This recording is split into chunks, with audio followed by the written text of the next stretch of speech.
Jaret Goes to the Movies is a free podcast made possible by Rich's lack of a social life, as well as our amazing supporters. For as little as $1 a month, you can access tons of extra content each week. Visit JaretGoesToTheMovies.com and click Support Us. Enjoy the show.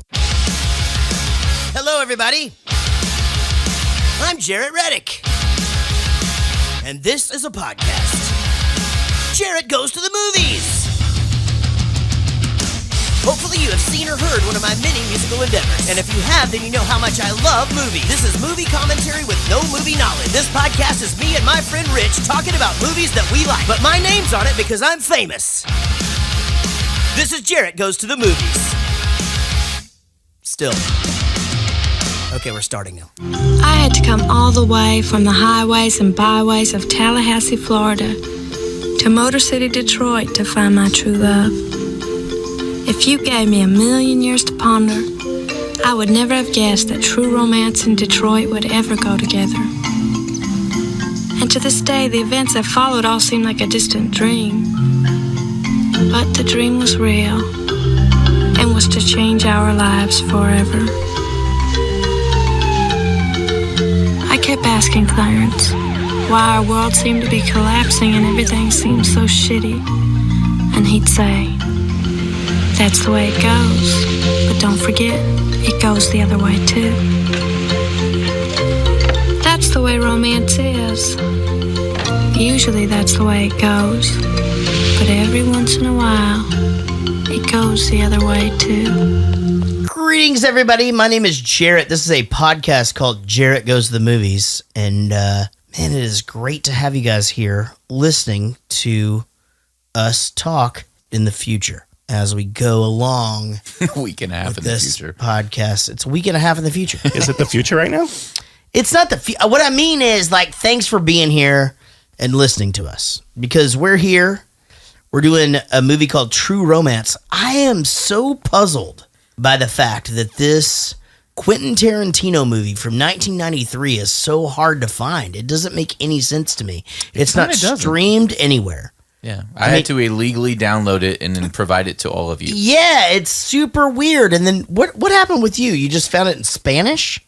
Well, it was on DirecTV, and it was in some like on-demand Sony channel, but the description was in Spanish. Right. So I didn't want to buy it. It was Spanish, yeah. And listen to it in Spanish. Yeah. Well, because you wouldn't have understood what they said. Well, I just want to hear the original voice actors. Right. And you know what? Like, fucking fake Elvis is one thing, but fake Spanish Elvis, that's a fucking insult.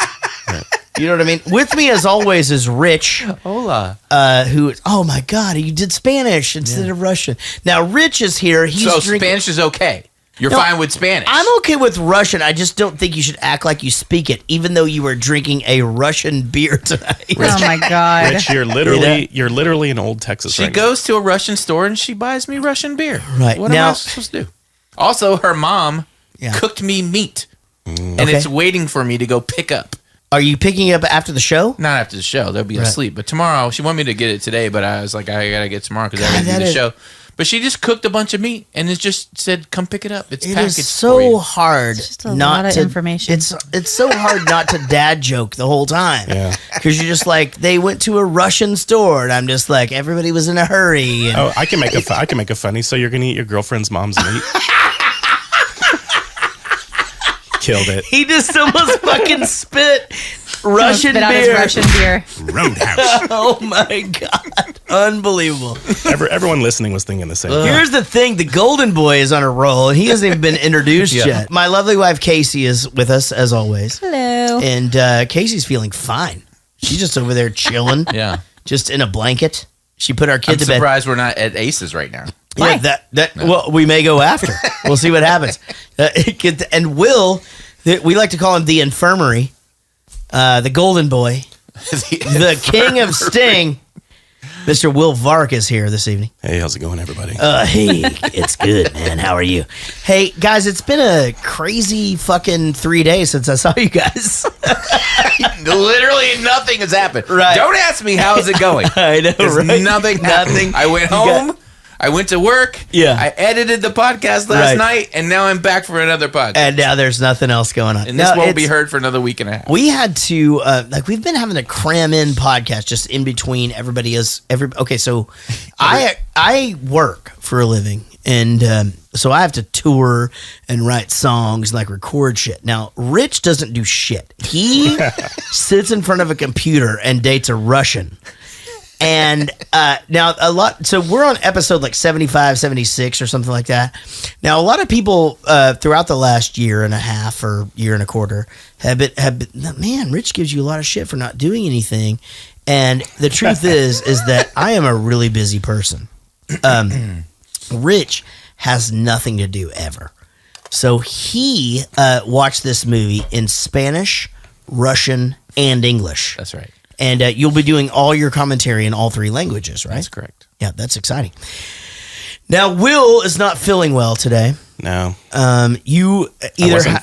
I wasn't last time either. Yeah, what the fuck is going on with you? Oh, that was 3 days ago. Yeah, it was just 3 days ago. Yeah. So what's happening? So the doctor says it's a cold or allergies?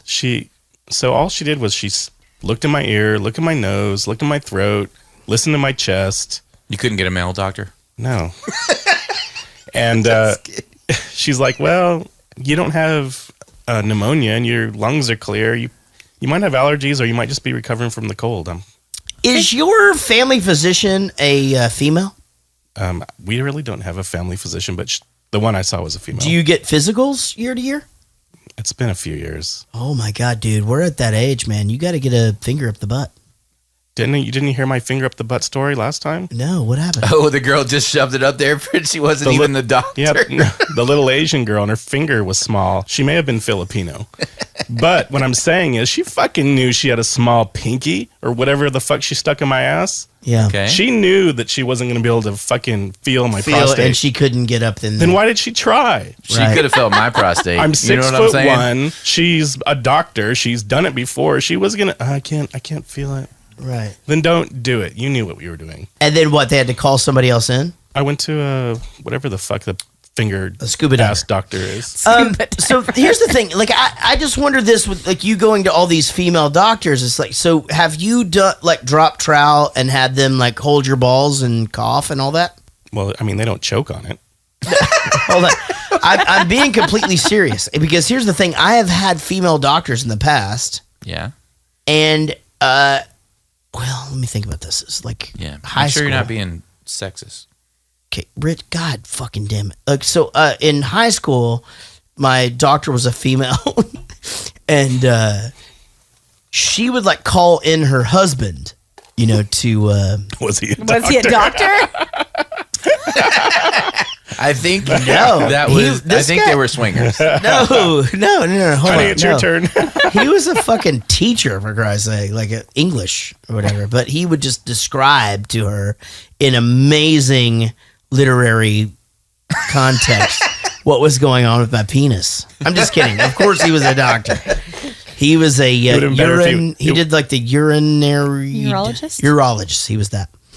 In fact, I went to, here's a true story about the urinologist that I went to, which was my doctor's husband. I went to him one time. I had some stuff going on my penis. And that's called. Rich, if you could let me tell a fucking story once in a while, we'll keep the show going. You're supposed to just keep going. Every time Casey does it, you just keep talking. I need buttons. Not actually. No, not as much anymore. You motherfuckers seriously talk over me more than I talk now. That's why I sit back in my chair. Fuck y'all. So I went to the doctor about these. I had these whiteheads, whitehead pimples on my penis. And I'm Jesus Christ, this is not good, right? So this man looks at my penis with the magnifying glass, which is insulting as shit anyway. Even the dude is looking at your dick and he's pulling it out and looking at it with a magnifying glass. He had to stretch it. Yeah, totally grabbed the head of my dick, and I'm uncircumcised. So he grabbed the little helmet. It looked like a fucking one of them dig dugs. And he pulled it out, and he's holding the magnifying glass over, and he goes, "Well, Jaret, looks like you have herpes." And what? I go, "No, I don't think I have herpes. I don't think that could be a thing. Like, that can't be. He goes, do you know anybody close to you that might have herpes? And I go, no, I guess. And he goes, well, I think we're going to have to give you. And I go, hey, can I just tell you something? I've been trying to pop these things. And you know, they don't pop like pimples or whatever. He goes, oh, you've been picking at these things? And I go, yeah. And he goes, oh, it's dermatitis or whatever. Just take this topical cream. You're going to be just fine. Everything's fine. Yeah. So no herpes for me and no herpes for my friends. Everybody's fine. You just had a dirty wang. Yeah. Something happened with my wang. But yeah. In your defense, though. Yeah. I mean, I turtle up bad when the doctor is down there. Sure. I mean, on the magnifying glass? No, my penis knows when there's a doctor there. He's like gone. It's like, no, I'm out. Do you know what I actually think about? And this is the goddamn truth. Like when I have to pull it out for the doctor or whatever, because I know my doctor now. He's shaking hands with my penis for 4 or 5 years.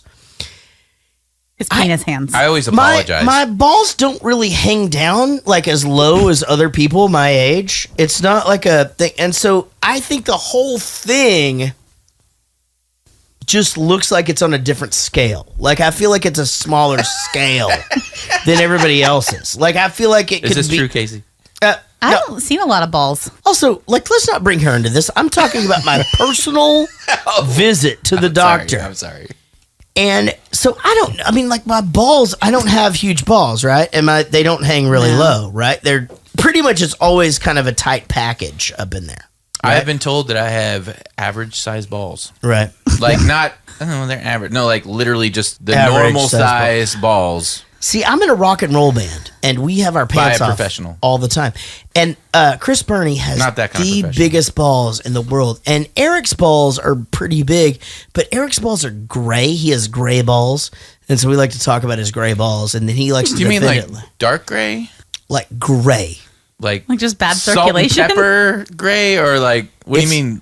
It's weird. He's got gray balls, and we talk about it all the time. Give me an alpha value, please. Let's see. What's that in the hex? I'm gonna be like, instead of a GRAY, it's a GREY. I mean, is it pound CCCC? Right. Yeah, or is it? Is it like 999?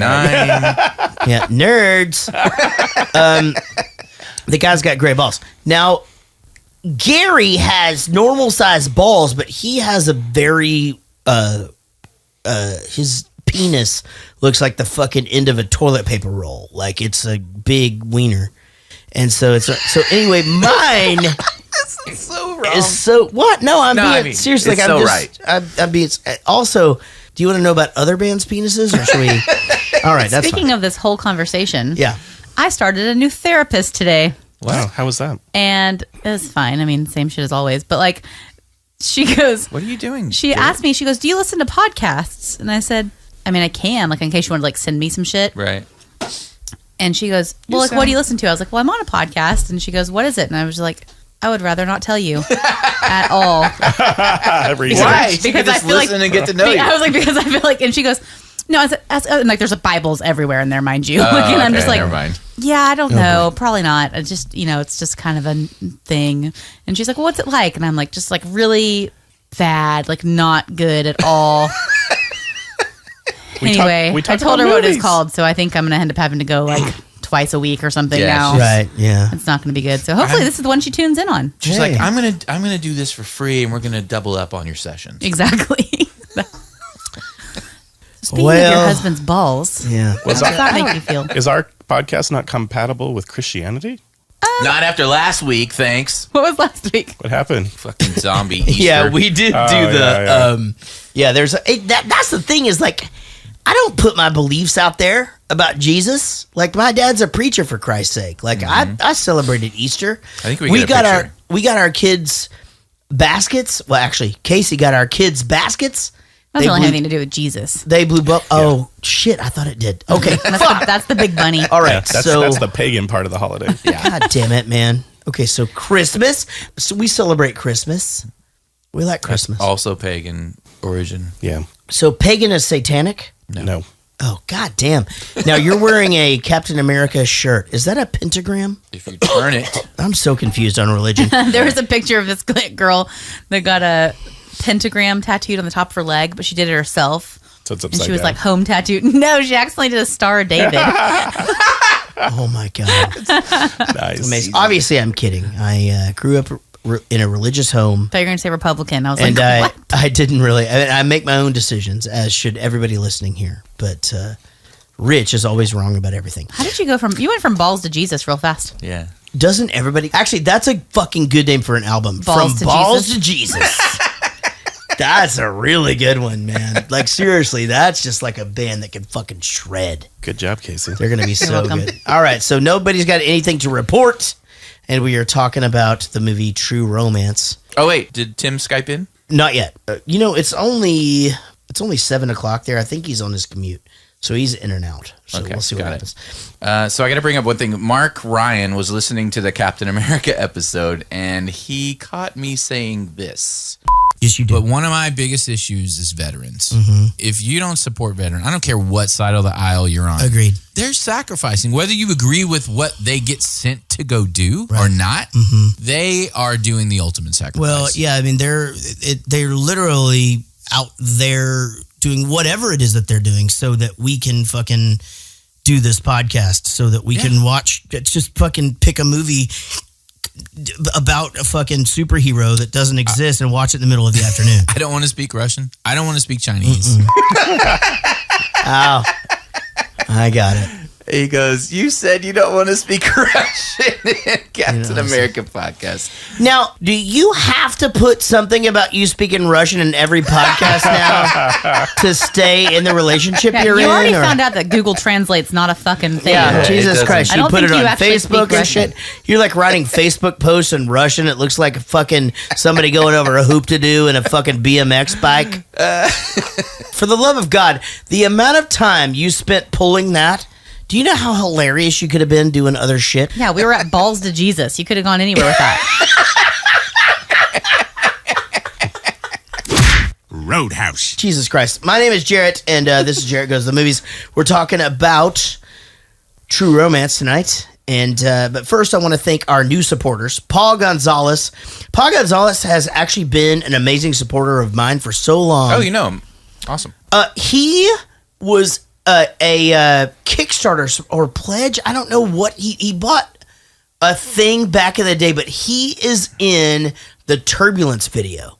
Oh. And On the was airplane able to thing? do that. Yeah, the guy's fucking awesome. He's been such a great friend and fan forever. He stays in touch. And I also want to thank our two $20 supporters, Josh Millman and Jason Randall. I want to thank you, first of all, for being supporters, but second of all, for being the first new supporters in the last 4 weeks that I can pronounce your name while sight reading. Fucking amazing to have you guys aboard.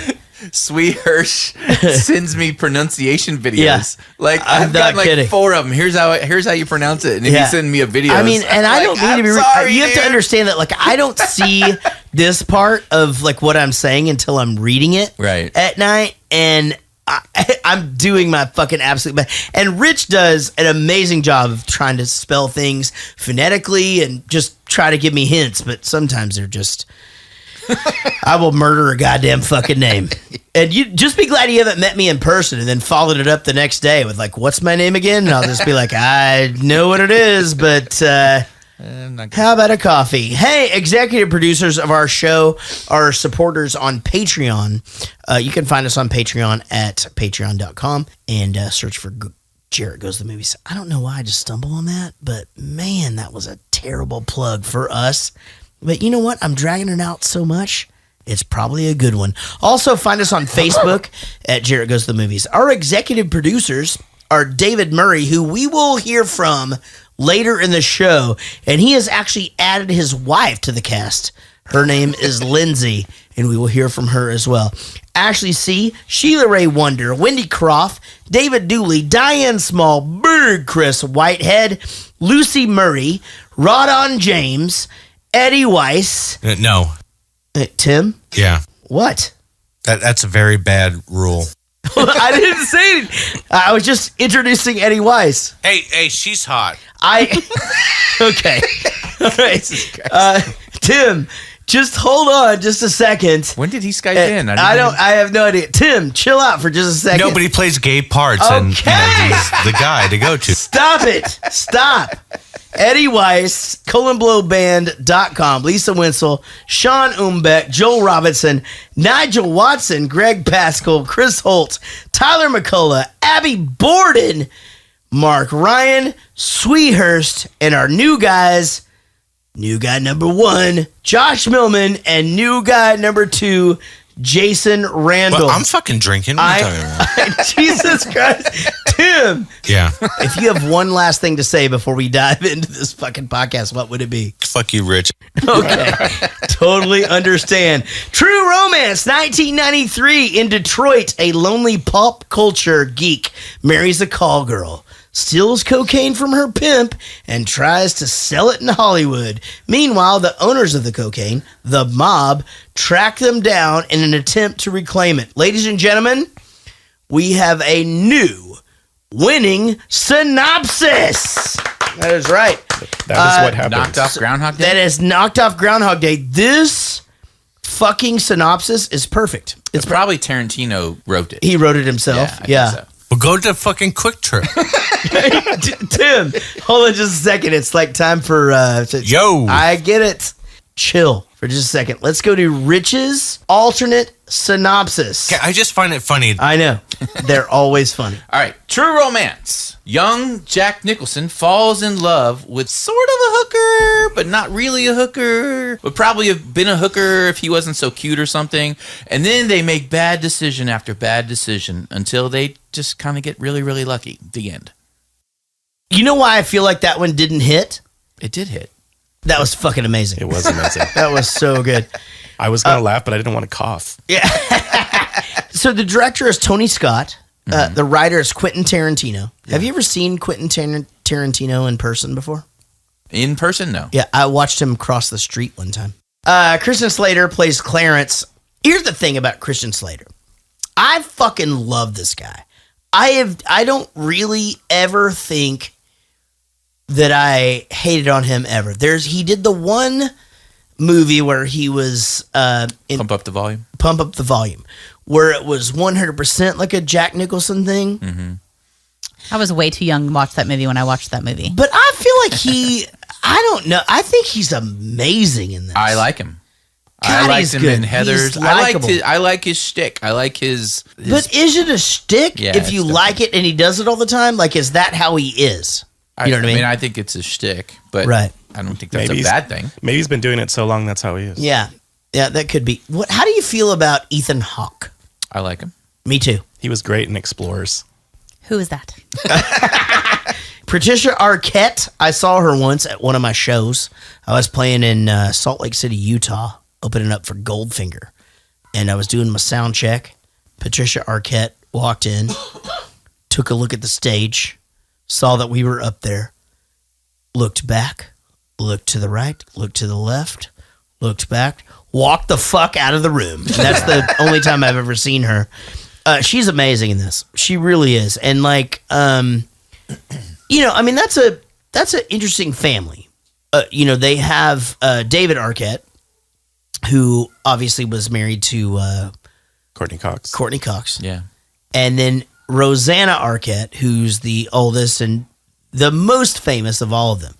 Now, a lot of people might not know that that Rosanna Arquette is in Desperately Seeking Susan, which also features Madonna, but she is also Rosanna. Is she the most famous of all of them? Definitely. She's like fucking famous. Okay. I mean, but She was Patricia Arquette's still working. I don't know if Rosanna Arquette's still God, working. man, Rosanna Arquette has history. Okay. You know? And then they have a brother that is now a sister. Right. Yeah. And, I don't remember the name. Do you? Alexis. Is it Alexis? God damn it, it's Alexis. Yeah, That's I right. think So what Yeah. was the previous name? Alex. Doesn't matter. Alex. Yeah, it doesn't matter. Oh, We it's will- like it never existed. We will whitewashed only refer to her as she is, as she wants to be. Dennis Hopper is one of the greatest actors in the history of the world. he definitely knocks it out of the park a lot. There are times where I actually pointed it out to my wife where I just said, watch his face. Like, watch all of the, watch what he says with his face.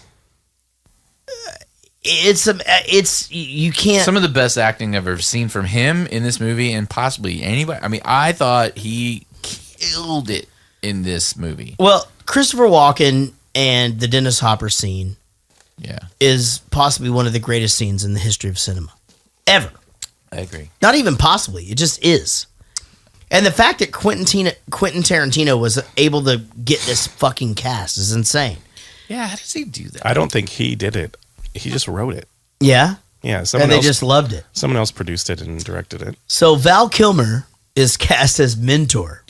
He's not Elvis. Didn't even know. I had to Google around because I didn't realize. Who was he playing? Hey, who is this Mentor. guy? Who's the mentor? No, but I didn't. I saw Val Kilmer at the beginning. I go, oh, wow, Jaret's going to love this movie. And then I didn't notice until the end that I didn't see Val Kilmer, but it didn't dawn on me that he was the Elvis guy.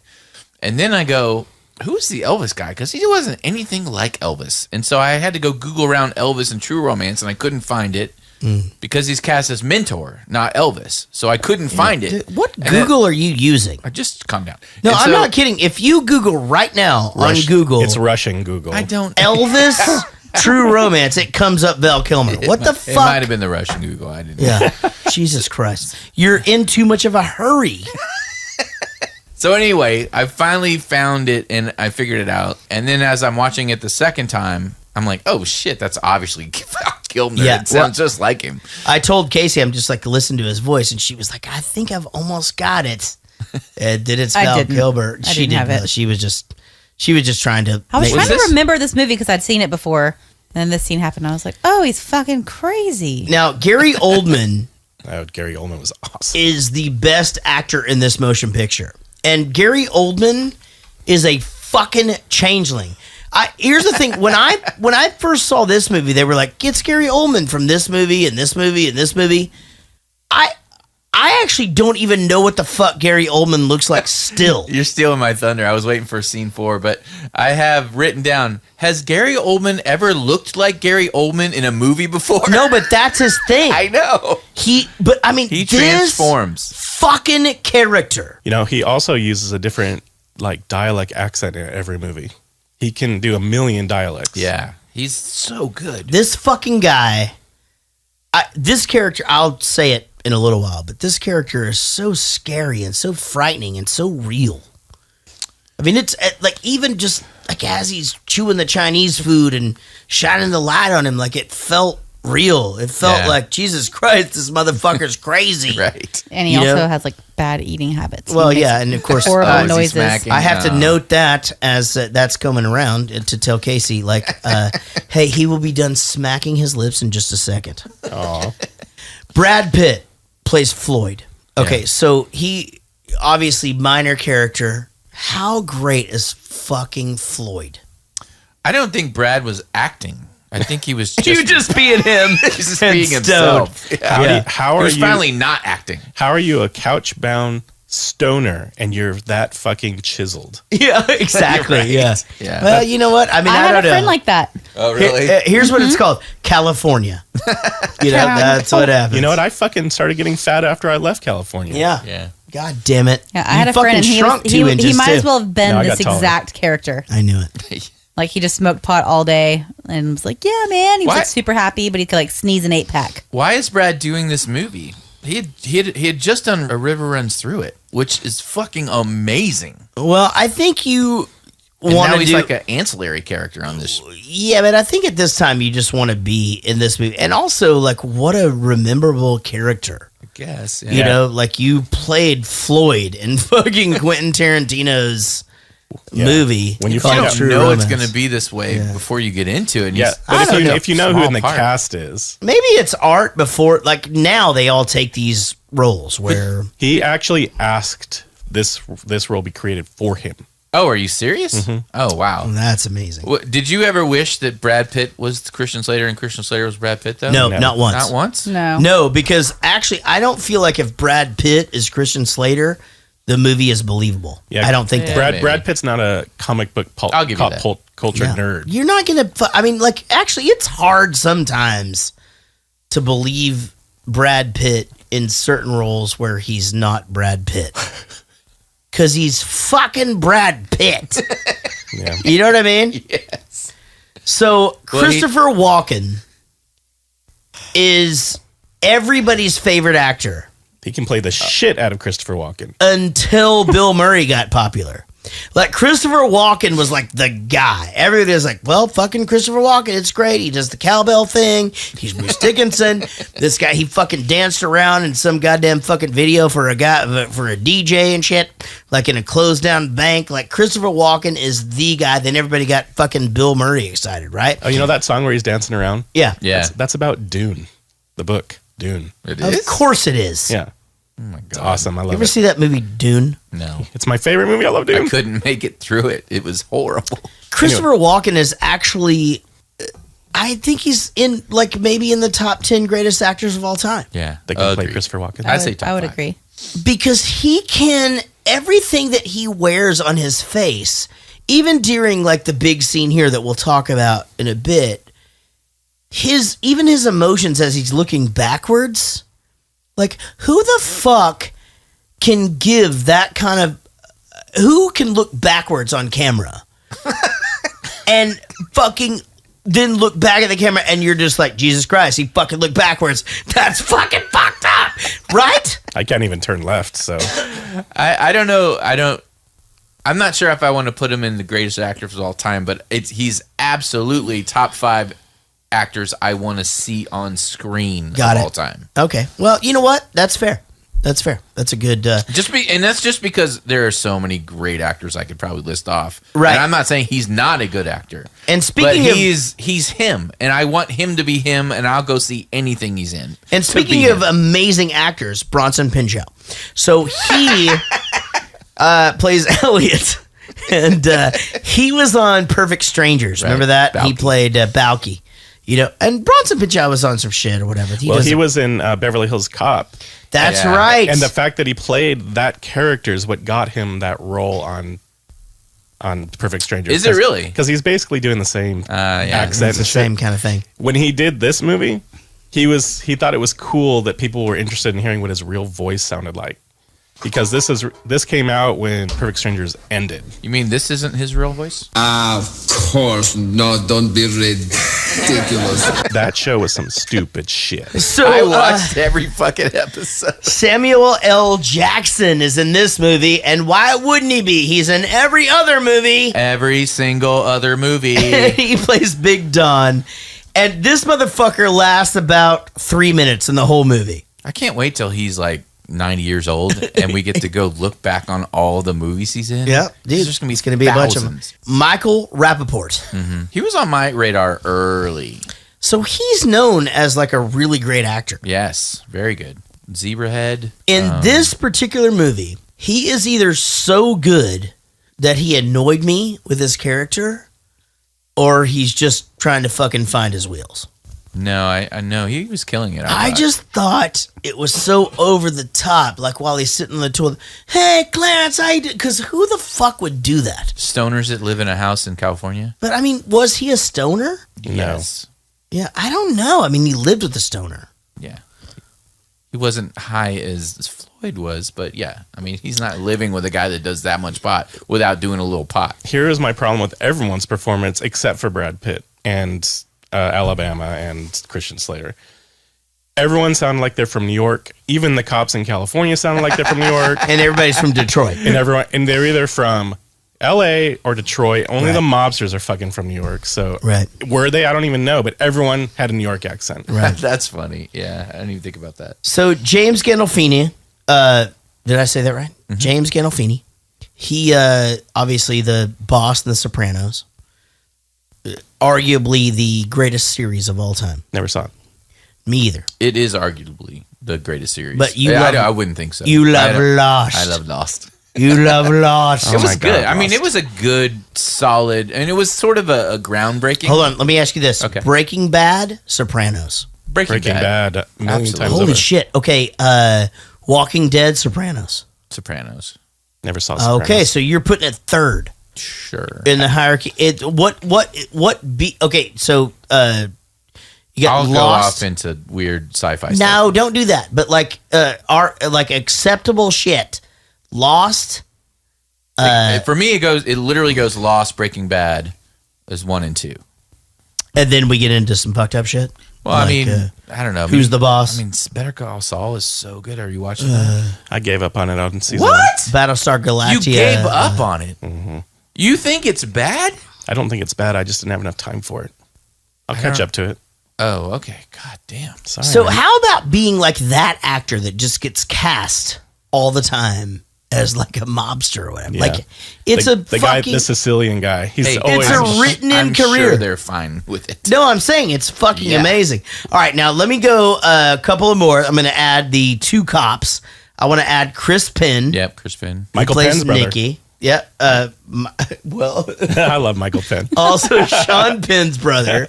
But Chris Penn, obviously famous for "Let's hit for the boys, let's give the boys a hand." Is he the little boy in that video? He's the fucking guy that dances on the tractor. And in I know you're going to Footloose. give me shit for Oh, this, right. but it is super weird to say to someone, he was in Footloose, you know that movie, right? And then she goes, no, I've never heard of Yeah. Footloose. Well, she's Russian. I know, for but Christ's it's sake. just weird. She hurried past that one. Now, Tom Sizemore, what a fucking life this guy's had. Yeah. Heidi.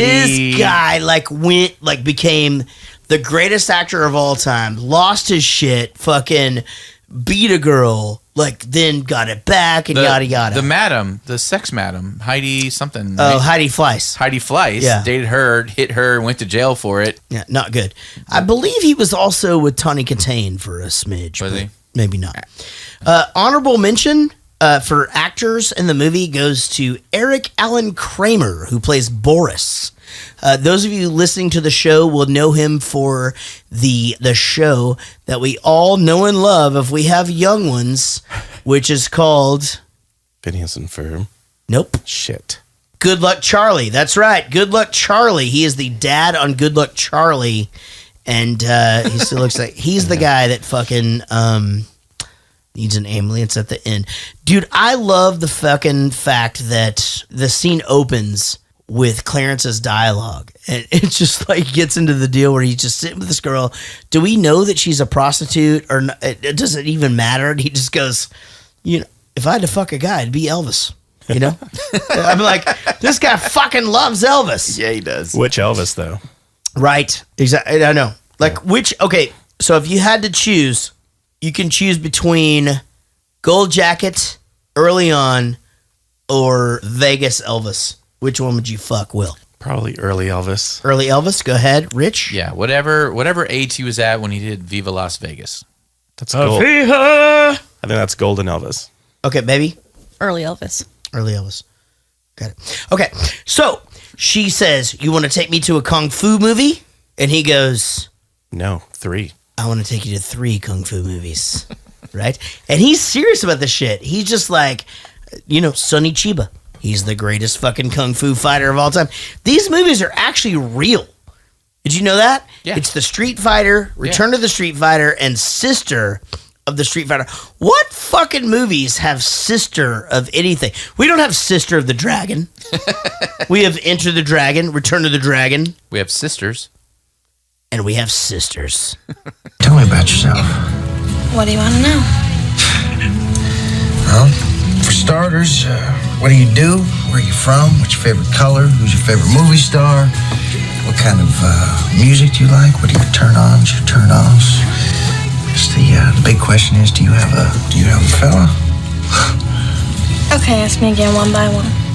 So he has this rap down so well because he opens up every conversation with it. Well, in Jailhouse Rock, he's that's everything rockabilly's all about. He's fucking rockabilly. And Did you go through an Elvis phase? he's surly, he's nasty, he's rude. In that movie, he couldn't give a fuck about nothing except rocking and rolling, living fast, dying young, and leaving good-looking corpse, right? Right. No, I did not go through an Elvis phase. No. He would have lost me at fella. Actually, can I be honest about the Elvis phase thing? Yeah. You had Elvis on your jacket. I did, and here's a fucking weird Elvis thing that happened to me. I had a cassette tape, and I was in the first grade, and my grandpa gave me a cassette player, and in it was a cassette tape. And on it was, "You saw me crying in the chapel. Those tears of mercy, tears of joy." I don't really do Elvis very well. Anywho, I liked that song. And so I like to think that I liked Elvis back then. And then I think I figured out who the Beatles were. Mm-hmm. And then just it didn't make any sense to me anymore. I didn't get into it much later. So, but I got into the movies, and then that's how I got into the music, and then I started. So you saw the Elvis movies? Yeah. Do you remember the bit that Eddie Murphy used to do? Where he'd be like, we'll just have him sing all his dialogue. He'd be like, "Elvis, we got to win this race. We got to win this race." I think I have seen that. Yeah, it's I like, think I Elvis, remember that. Elvis, you want some lemonade? Lemonade. That cool, refreshing drink. Was that in one of the stand-up? Yeah. Oh, okay. Yeah. So they had him sing his that. So he'd be like, "Hey, baby, what you doing tonight?" So when I was growing up, one of my very best friends, his name was Tony Dormanish. His mother, this redheaded Irish lady, was in an Elvis movie as one of those beach dancers. That's right. She went on to marry this Iranian guy that fled when the Shah was deposed. So he's my friend Tony's half Iranian. And they used to shelter Iranian refugees in their house. And his aunt, her sister, married Michael Landon and was his last wife when he died. Jesus That's Christ. crazy. Now, would you go to their Is house? her name Anne Margaret? No. You would just hear, "And Iranian, rain so far away." All right, so when they go into the comic book store, Yeah. I have a note here. It just says, "Will Boner." No, I actually cringed. They molested that Spider-Man Spider-Man number 1. I knew you were agree. gonna- I knew you were going to say that. That should Or not have somebody been was taken going out of to. the package, right? Well, fine, but fucking don't give it to her. Yeah. She doesn't respect. Oh, that's Yeah. sexist. Well, she doesn't know how to Jesus handle Christ. it. They're just fucking flipping through it and shit. Oh, she does So know how now to handle it, and women- here's why. Women don't know how to handle comic books now. She was uninitiated. Hello, Jaret. There he is, coming in. I feel like we haven't talked to Dave Murray in a while. Why It has is that? been a bit. Well, Dave Murray is a featured guest. Oh, we missed on the him show. the last time. Something happened on the last time, right? He couldn't make it or Now, something? I would like to point out that Dave Murray is in his basement of rock and roll and NASCAR memorabilia. He is Freaking wearing man it looks like an authentic Guns N' Roses shirt. Is that authentic, or did you buy that, wash it a bunch of times, run over it with your car? It is a reproduction. I have an authentic, but unfortunately it no longer fits. I It must know. have shrunk a lot. Oh my God. I have that problem with all of my metal t-shirts. I don't know. I can't figure it out. Yeah, you're fine. I think it's the material they used to use in the 80s.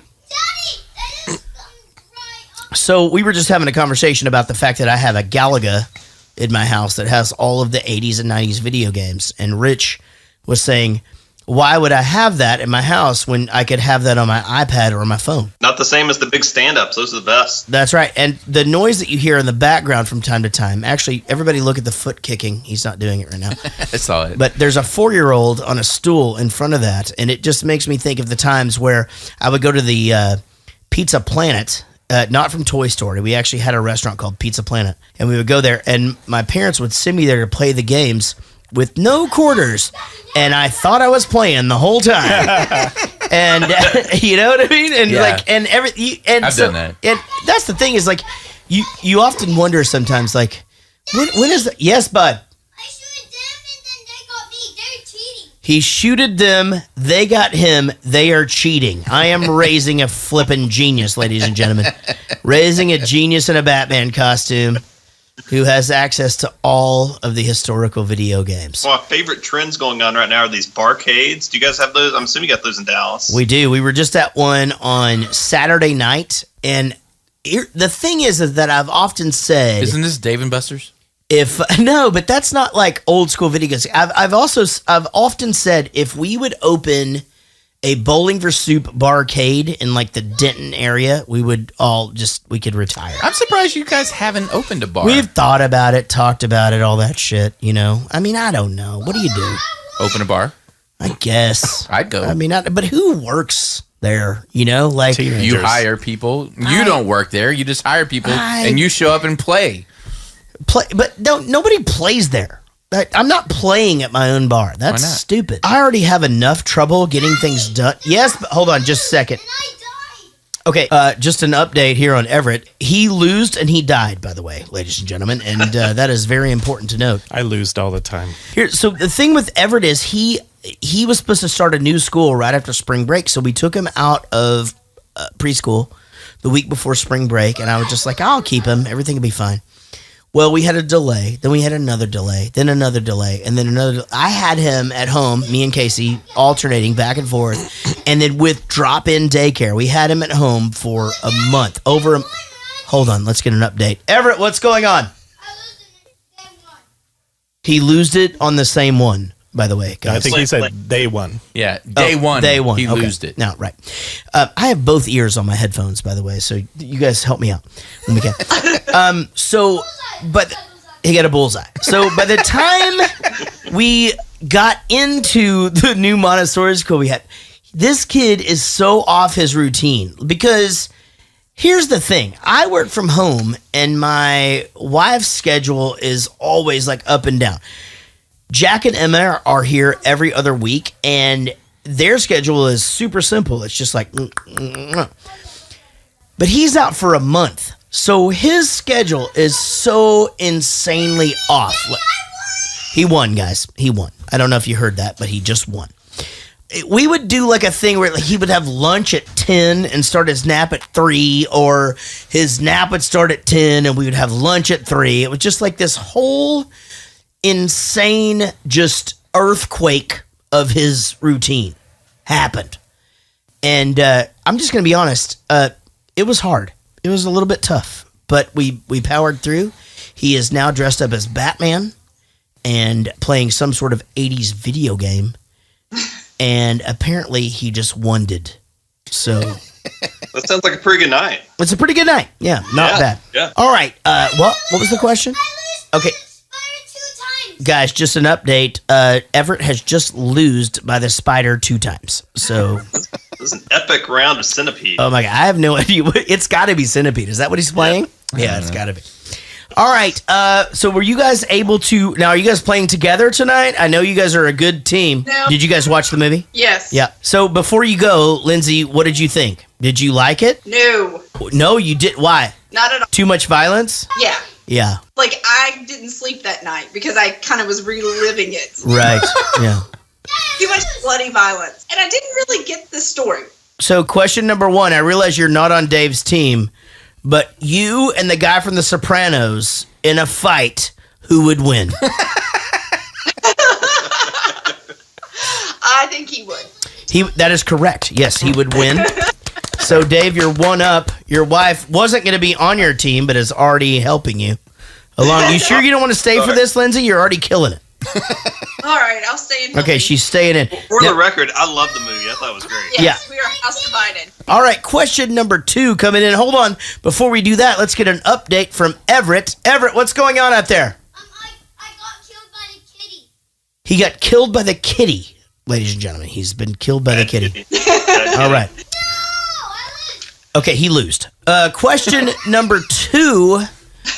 When we find out that Alabama is completely nuts, she is wrapped in a fur coat and crying after an amazing night.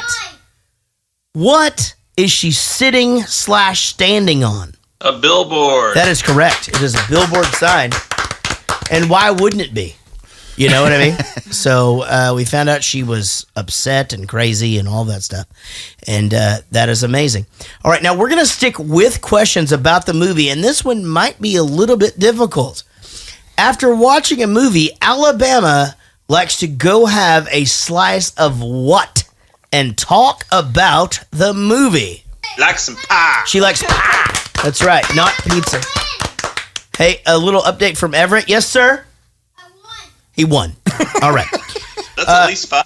He is rolling. You guys are absolutely killing it tonight. Question number 4, I believe. Holy crap. And we're doing a lot of movie questions this evening. That is unbelievable. Question number 4 for you guys is totally unrelated to the movie. And this one is going to probably lean towards Dave. Dave, how did the Cincinnati Bengals do in the draft? They did very well. They drafted players that fit with their team culture. That is correct. Yeah, that is absolutely correct. So we're to our 5th and not final question. And by the way, everybody, we're doing a thing called 5 questions. It's where I ask our guests 5 questions, then Rich asks a bonus question, and everybody wins all the time. What happened? I have no idea what he just said. The kitty scraped him. Oh, the kitty scraped him. Okay, I got it. All right, so here we go. This is the 5th and final question from me. Lindsay, it's coming to you because you are the greatest teammate that Dave has ever had while holding a dog. Lindsay, the greatest Mother's Day gift of all time, while Mother's Day is right around the corner, from your husband Dave, was what? Tiffany's jewelry. That is correct. Way to go, dude. And Dave said, what about breakfast at Tiffany's? He said he thinks he remembers the film. And so now we'll go to Mr. Richard Kubert, Centennial Coleman, for our 6th and final bonus question. Well, I have to apologize. I didn't know Lindsay was going to be in the room. So this one's for Dave. Oh, boy. Lindsay, earmuffs. Okay, this is going to be multiple choice. How amazing were Patricia Arquette's boobs in this movie? A little bit amazing, or B, a lot of bit amazing? That's a B right there. I think we all agree. I think lot it was of bit more amazing. a C, maybe even a D. I'm going to be completely honest. As she's carrying him out of the last scene or whatever, it's like they like put things under him or whatever to just feature him more. It just kept getting better and better. Dave Murray, you're the best. You're our first ever producer and our longest supporter, and we love you. And we'll talk to you soon. Okay, all right, thanks a lot, guys. Bye, guys. Bye. I didn't just happen to be at that dinner. I was paid to be there. You're paid to be there. What are you? Theater checker? You get paid to check up on the box office girls, make sure they're not ripping the place off. I'm not a theater checker. Call girl. You're a whore? No, I'm a call girl, and there's a difference, you know. Okay, here goes. You know the place you took me to last night? Place you work? Heroes for sale? You got a boss, right? Yeah. Okay, what's his name? Lance. That's him. He called the place where I work. He ordered a girl for you. He said he wanted you to get laid. See, you didn't get out much, and it was your birthday and all. This is insane. Here's the thing. You've just had a fucking amazing night with a girl that spilled popcorn on you, and you take her to the comic book store, and you live on top of a roof that like walks out onto a billboard sign, and she's out there crying in a blanket. How would you walk out there? Everything in the fucking world is going wrong. Ladies and gentlemen, this is what dudes do wrong. Yes, like make her feel good and all of that, and like console her or whatever, but this is the fucking thing. He's going to murder somebody, and it's going to be her fucking fault. And you can tell right away. That's what happens here. What? That is it. Where are we going with this? No, I'm not going anywhere. That bitch is crazy. That's what I'm saying. I don't know, man. I fell for it. I 100% bought that she fell in love with him when he was talking about the comic books. I feel like you 100% fell for her because you liked her boobs. I 100% agree with Will. You're gonna console somebody because you feel bad. You don't lead with whore. Yeah. That was. I was like, wow. Why? Oh, you mean that? you're a whore? I don't know. It's just too much. And I mean, I like, don't think it's. so. I fell right into it. Fell right into her dirty pillows. I just, man, she sold it to me in the comic book store when they like slowly zoomed in. She sold it to him. When they slowly zoomed in on her face as he was talking about the comic book that I guess you had a problem with. It resonated with me. What? It resonated with That me. we had a problem with what? Oh, y'all were talking about the comic book they were touching. Don't act like you don't know what that is. Like you can be a comic book nerd too. I never cared that they were touching it. It never even dawned on me. He said, "Do you want to see what a Spider-Man #1 looks like?" I could give two. He probably shits. gave her a Fantastic Four 437. Like she's gonna fucking know. It's possible. No, I'm going to tell you this right now. He gave her a Spider-Man #1. It was just later in the night. You know what I'm saying? Used as web slinger. So we fast forward all of a sudden, like everybody's in love, we're getting married, we're coming out, like, hey, you're my husband and I'm your wife, and it's super cute. It actually really was cute. And Casey was like, oh my God, that's adorable. I thought their love story was great. Yeah. I thought it was adorable. The Calypso music helped. The term, this could be the greatest love story in any movie I've ever seen, actually went through my brain. Really? Yes. I could see how you would think that. And they go and they get tattoos, right? And they have their names tattooed on them, and she's hot, and, you know. Here's the thing. So, we're about to get to a point in this fucking movie where there's a point of no return. It goes off the rails.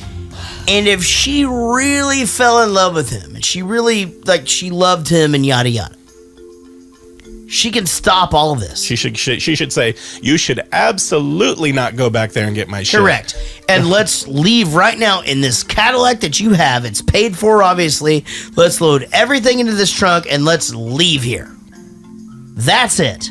If it's love story, let's do that. Yeah. You know? All right. Rich has decided that the Richter scale has run its course.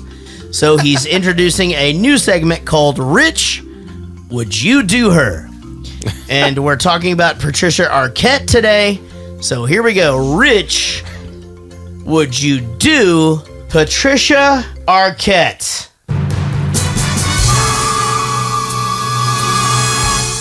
Yeah, I totally would do her. Yeah, of course you would. A couple of times. Now, Will, do you have a Willett scale on this thing or whatever? Or Yeah, but first of all, I would not do her. Oh my God, why not? Because I'm fucking married. That's not fair. And I love my wife. That is not fair because we're not giving him a girlfriend pass. That's fucking That's right. bullshit. Well, okay, so for all serious now? Yeah. Serious. Yeah. Yeah. In some imaginary Finally. world. Yeah. Where I did not have a wife. Or a daughter. Right. Or a committed relationship. Anything. Yeah. I would not do her. You dummy. All right. Go ahead with the. Because I want to get to know somebody first. I mean, No one said you couldn't get to know her first. Yeah, that's true. So I can. Why? He didn't get to know her, and he already had a wife like 5 seconds later. So I can like get to know her, and if we have a connection that I can make love to her. That's exactly right. Maybe. Yeah. Okay. We'll take it. We're going to put it right in the middle. But only if your boss paid her. Like we do. Only if my boss paid. Here we go. Okay, here's my Willett scale for Patricia Arquette. Eyes, a 10. All I want to do when I wake up in the morning is see your eyes. Body, 10. All I want to do in the middle of the evening is hold you tight. Mind, all I want to tell you is now you'll never ever have to compromise. It's perfect. Oh shit. But that's Roseanne Arquette. Oh. Shit! Oh, Good one, man. You know that song, that Toto song is not about Roseanne Arquette. Oh, yeah, I heard that. It's something the drummer dude or one of the writers was dating her at the time, and they're all like, "It's about her," and they all kind of went with it, but it wasn't. It's just a name. Yeah. Boys say you don't be eating pussy. Drexel, shit.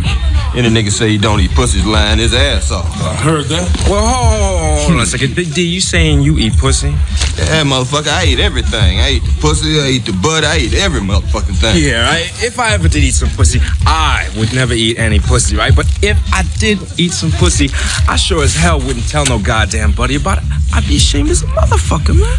Nigga, you smoke enough sherm, your dumb ass will do a lot of motherfucking things. You be up in there sucking niggas' dicks. Yo, man, fuck you guys, man. You guys fucked up, right? Yo, why you tripping? We're just fucking with you. In fact, I'm gonna show you what I mean with a little demonstration.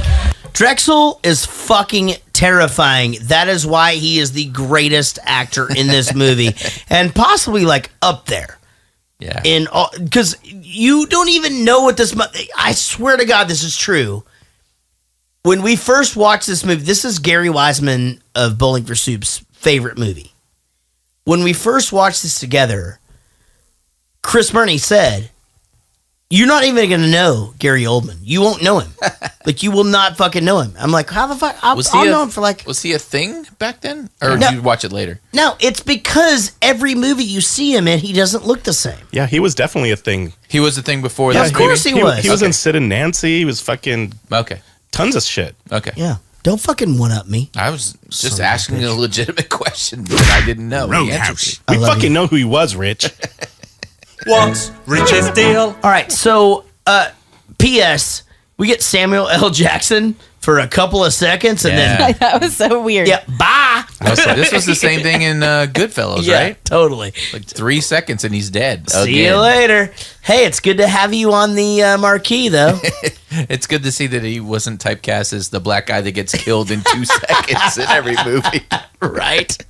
This was before Pulp Fiction, right? Yes. Is that a cultural thing that black guys don't eat pussy?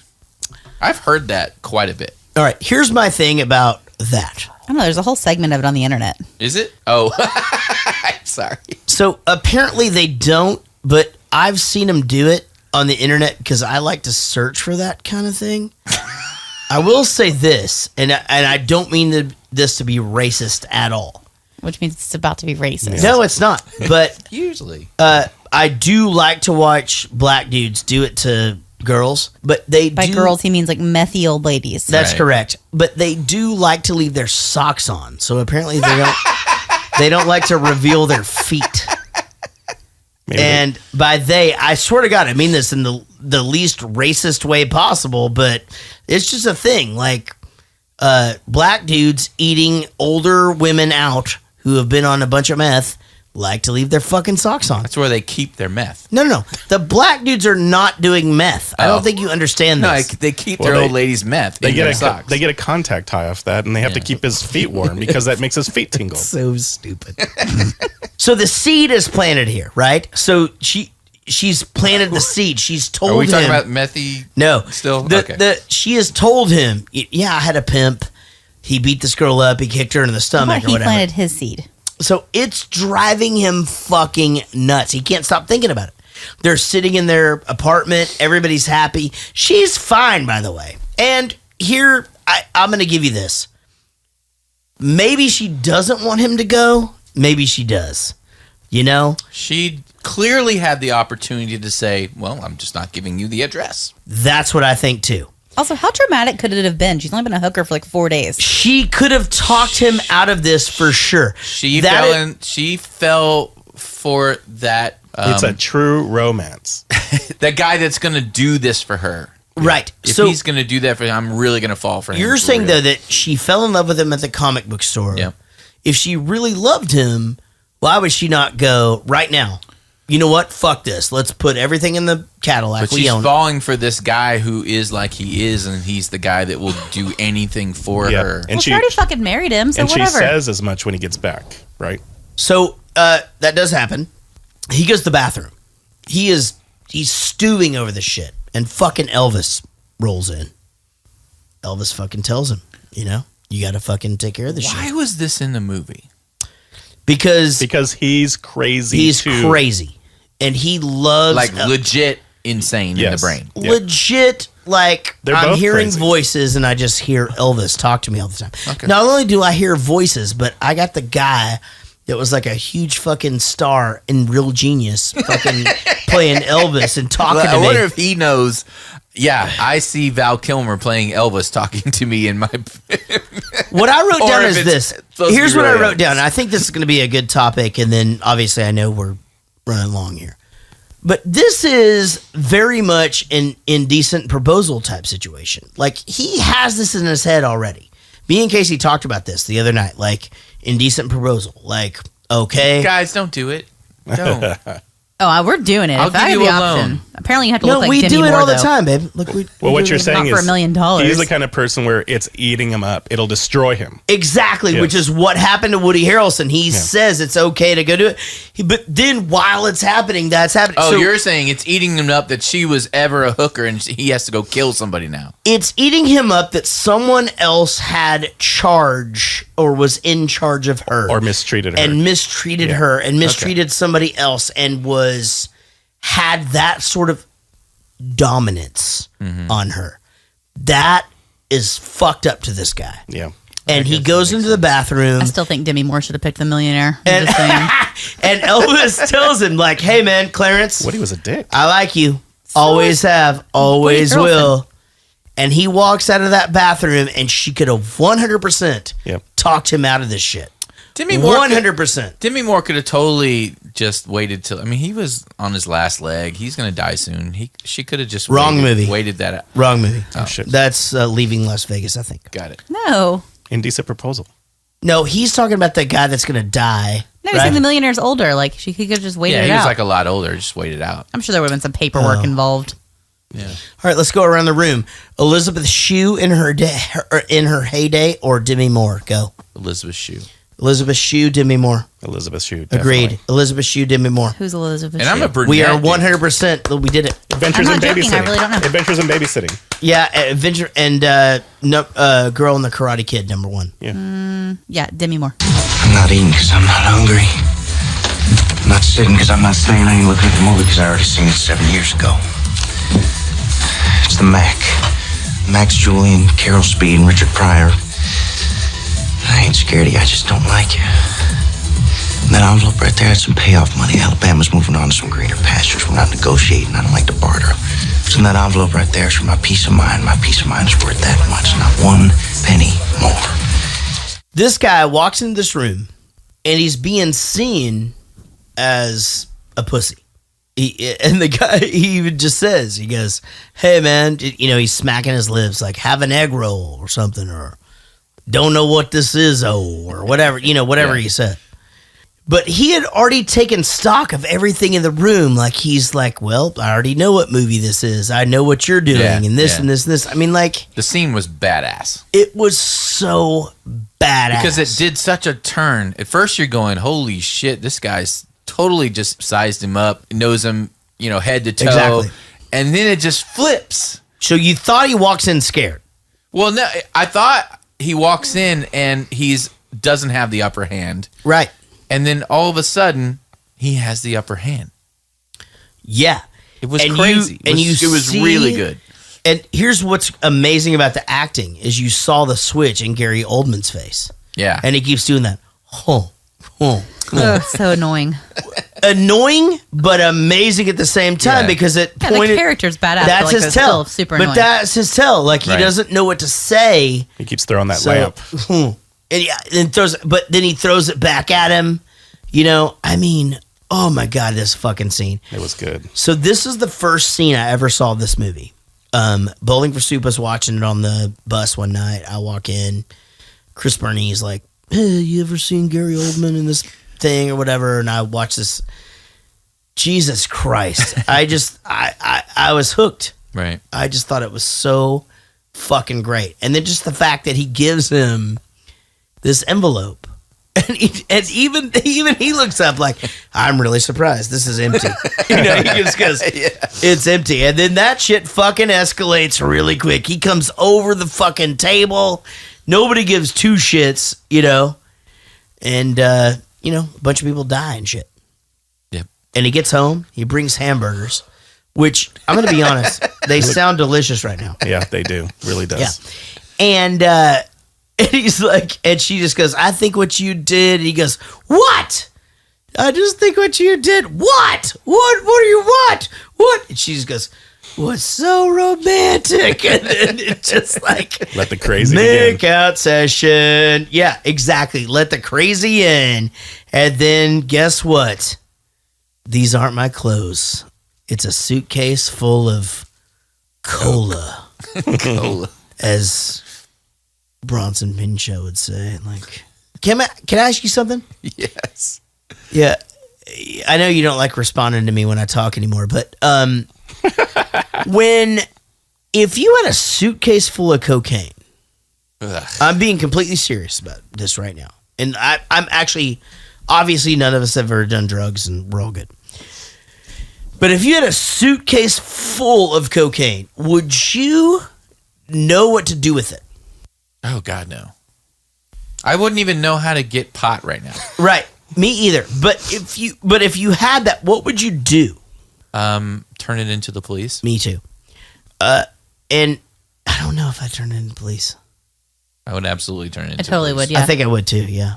That's a lot. Like, that's like a lot Oh, of yeah, prison fully, time. I would give it to We the would all turn it into the police. I wouldn't even touch it. I would call the police and say it's right here. There's a bunch of cocaine right here. But I definitely would know I where would to get have pot right taken now. that straight to the police and said, yeah, I went in to talk to him about my girlfriend and they attacked me and I killed a guy and here's the cocaine that I thought was her suitcase. Here's the problem with all of that. Yeah.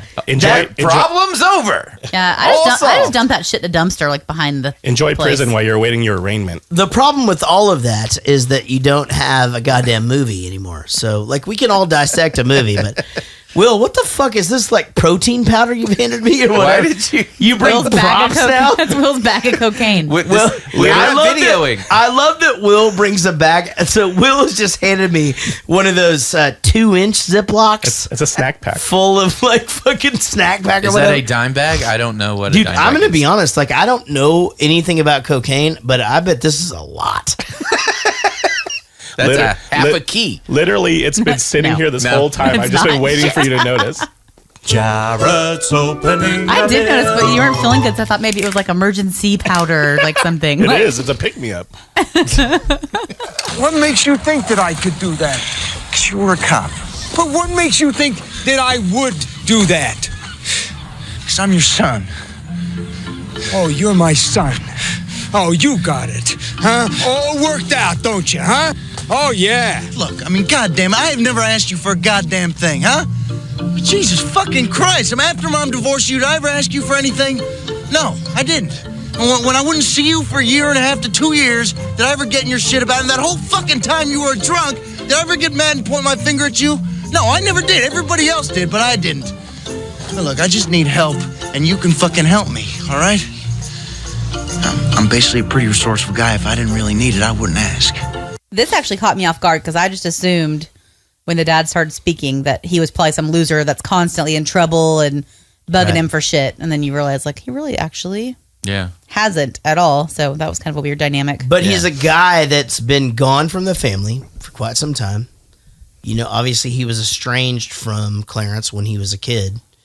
He was in the bottle or, you know, whatever, doing his own thing.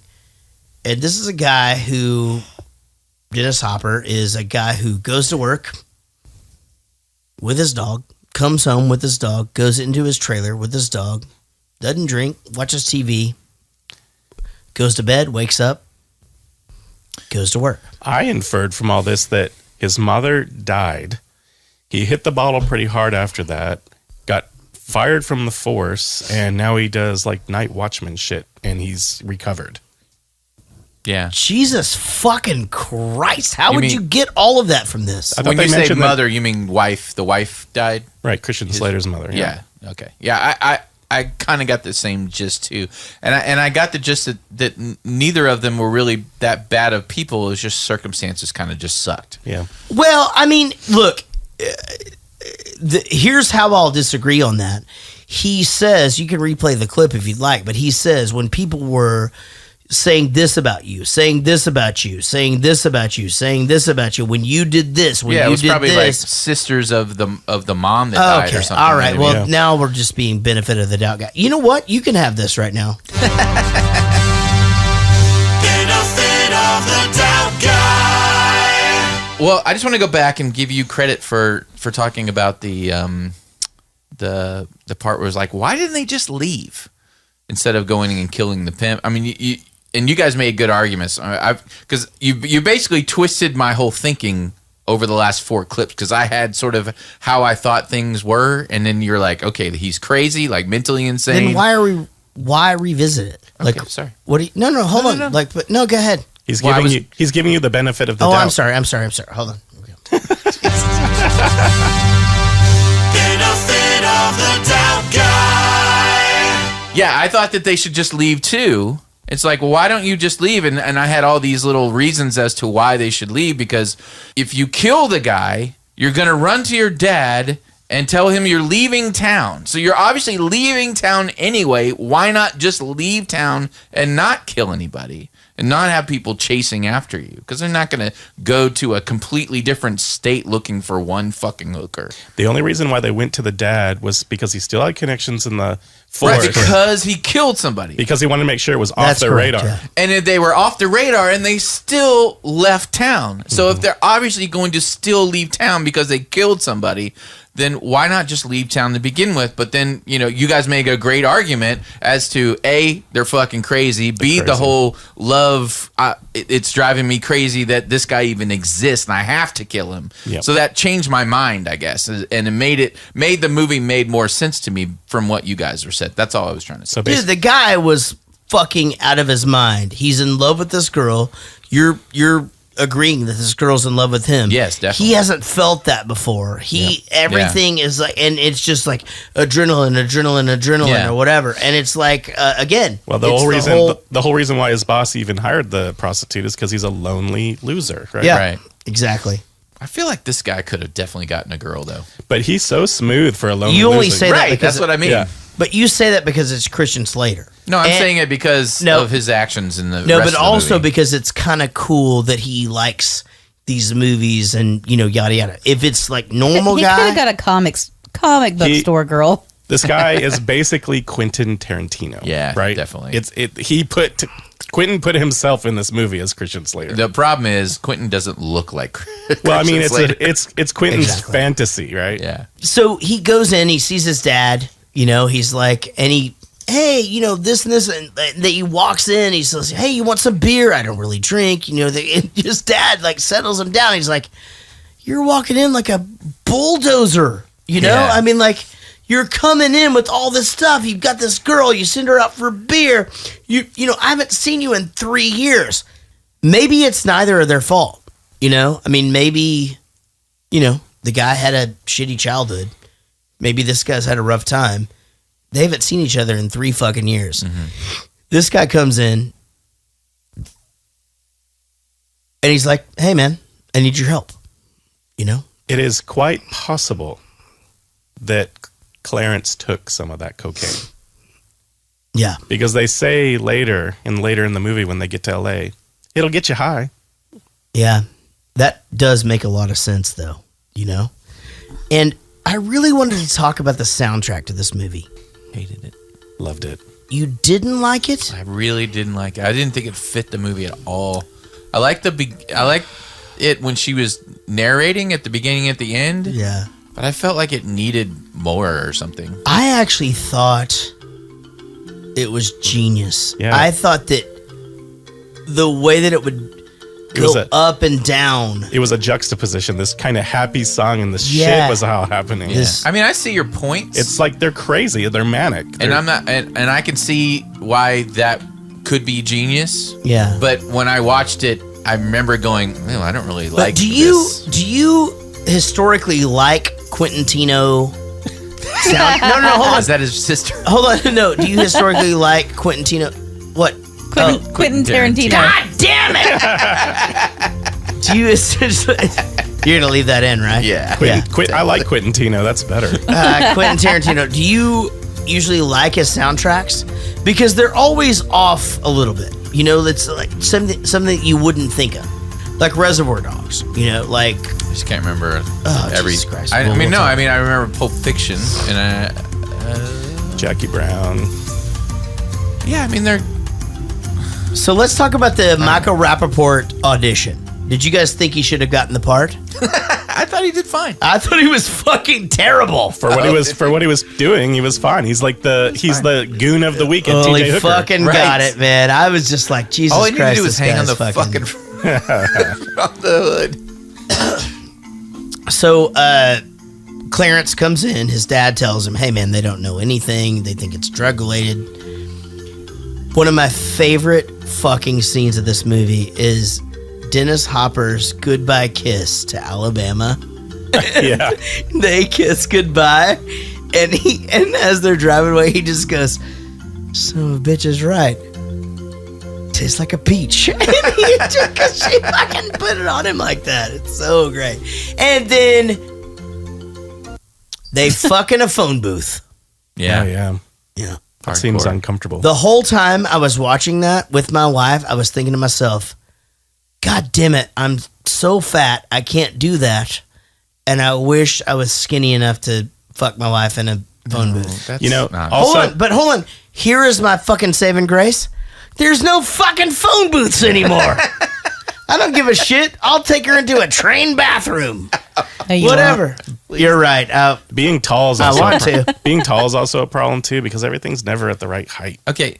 He stood on phone books. I hate having section showers. I think it's the worst. Oh yeah, the water. Well, ruins water, anything, like even in a like a hot tub or whatever, water takes all of the feeling. But no, it takes all the feeling. Just it's not the water though. I mean, you could figure something out, but it's just the angle. And it's just They have these things that are like suction cups that stick to the wall, and they have handles, so you can adjust it to your height. Can you get like foot stirrups into the wall? I think so. Yeah. And you can just figure that shit out. I really think I am. No, I'm just kidding. You can't go to bed. If she goes, I go. Your ancestors are niggers. Hey. Yeah. And your great grandmother fucked a nigger. Oh, yeah. And she had a half nigger kid. Now, if that's a fact, tell me, am I lying? 'Cause you're part eggplant.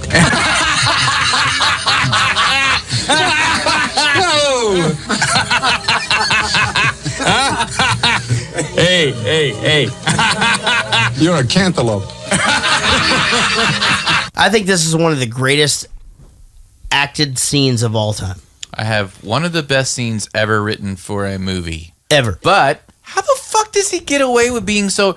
Tarantino says so much racist shit and he totally gets a pass for it. Like, Samuel L. Jackson fully endorses Tarantino because he's in every fucking movie.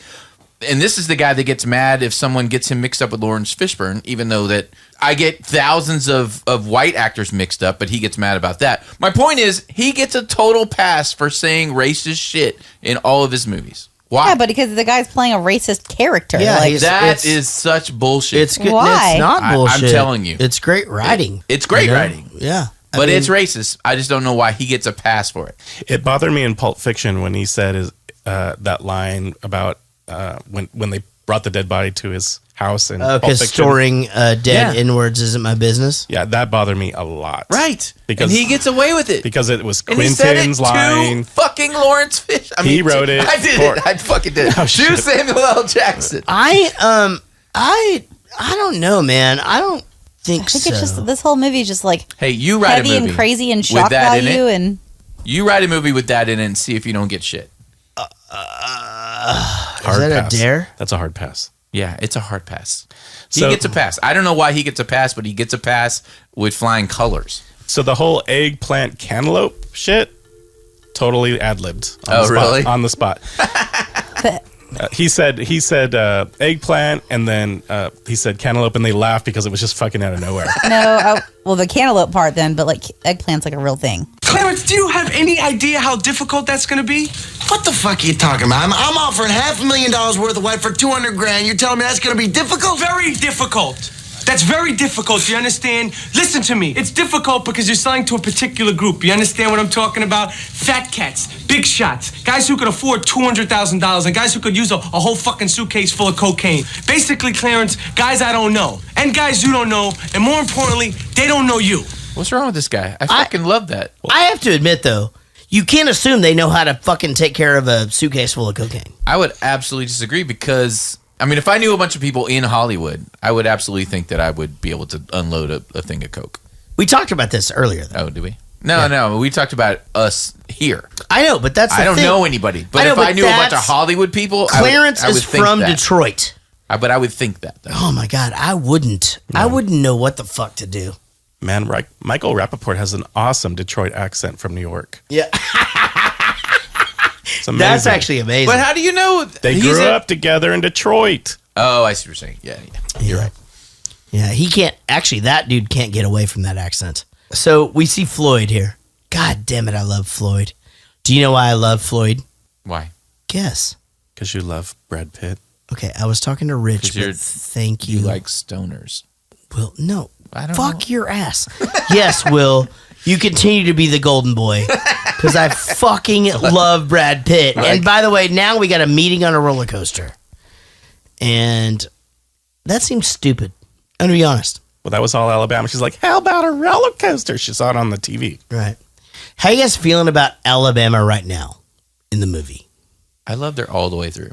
Right? Even with their face all fucked up and shit? That doesn't diminish my love for her. Right. Let me ask you a different question about Alabama / Patricia Arquette. Right. How do you feel about her teeth? They were not perfect, but I was fine with it. I love it. I think it's just a quirky... I think, it worked for me. Yeah.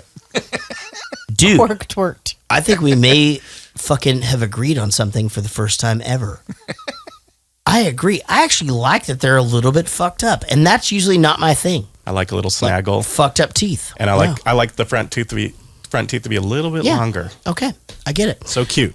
My best friend's name is Linus of Hollywood. He likes a little bit of a snaggletooth. He likes that shit. I don't know. I like a lazy eye. My wife doesn't have one, but I'm I love working her. on it, okay? I love her anyway. We're like a trying to lazy make eye. one of her eyes lazy. Don't do that. Just constantly shines like a fucking flashlight, and one eye pokes the other one. It's fucking hell. Elliot, it's Sunday. Will you tell me why I'm talking to you on Sunday? I don't see enough of you all week. I got to talk to you on Sunday, too. I'm with that party that you wanted me to get together with, Lee. You know who I'm talking about? I don't believe this. Elliot, why the hell are you talking to me on my phone about that? Well, because I'm standing with the guy, and he insists on talking to you. First of all, let me just say this. Amazing casting. This Lee, whoever this guy is, he's the fucking worst, and you hate him, but you also believe it. Oh, yeah, You totally. believe this guy's rich, he's a dumbass, he fucking loves cocaine, he's also on guard, all this shit. He's the fucking worst. My favorite part of this scene, though, is when they call him on the payphone, and he's like, "Hey, let me talk to him. Let me talk." And then they put Bronson, what's his face, back on the phone, and he just goes, "You want me to suck his dick?" Like, because he would have fucking done it. Apparently, Yeah, Jesus Christ, and apparently that's what happens in Hollywood. So the mob shows up to fucking Floyd's house. And so it's James Gandolfini, right? James Gandolfini. Gandolfini. He shows up and he just walks in, he asks him a bunch of questions, he just goes, "You want to watch TV or something?" But the fucking best line ever from Brad Pitt in this movie is James Gandolfini rolls out and he just goes, "Don't be condescending to me, man." After they leave, "I'll fucking kill you." That's what he says. It's just so ridiculous. Let me see those eyes. What a face. Do me a favor. Turn around for me. Okay. No, go the other way.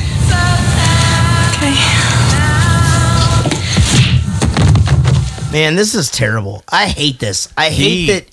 Was great in this scene, though. Oh, he's amazing. I hate that. Yeah, she was awesome. She is insanely great. So he drops her off. She walks in, and he's just sitting there.